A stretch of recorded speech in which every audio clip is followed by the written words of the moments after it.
खूप जण विचारात पडले असतील, की पंतप्रधान मोदींच्या हस्ते, मुख्यमंत्री आदित्यनाथ योगींच्या हस्ते या विद्वानांचा जो सत्कार होतोय, नेमके हे विद्वान आहेत तरी कोण? अहिल्यानगरचे अत्यंत तेजस्वी आणि बुद्धिमान व्यक्ती देवव्रत महेश रेखे. अवघ्या 19 वर्षात त्यांनी साध्य केले दंडक्रम वेद प्राणायाम. ज्यांनी काशी 200 वर्षात पहिल्यांदा शुल्क यजुर्वेदा मध्यनंदिनी शाखेतील अत्यंत कठीण मानले जाणारे दंडक्रम प्राणायाम केवळ 50 दिवसात पूर्ण केले. या ऐतिहासिक कामगिरीसाठी त्यांना वेदमूर्ती म्हणून ओळखले जाणार आहे आणि या कामगिरीबद्दल देवव्रत यांना 25 लाख रुपयांचे सोन्याचे ब्रेसलेट आणि 1,11,000 रुपयांचे रोख पारितोषिक देऊन सन्मानित करण्यात आले. तर कष्ट, अखंड एकाग्रता, आपल्या बुद्धिमत्ता आणि धर्मशास्त्राशी असलेली निष्ठा यांचं तेजस्विनी मिश्रण म्हणजे देवव्रत महेश रेखे.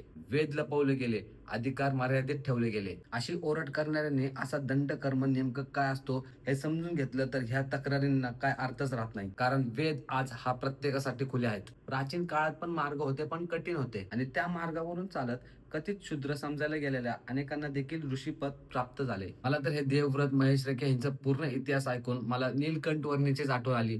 ज्यांना कोणाला नीलकंठ वर्णी असेल माहिती, नक्की एकदा युट्यूब वरती बघा.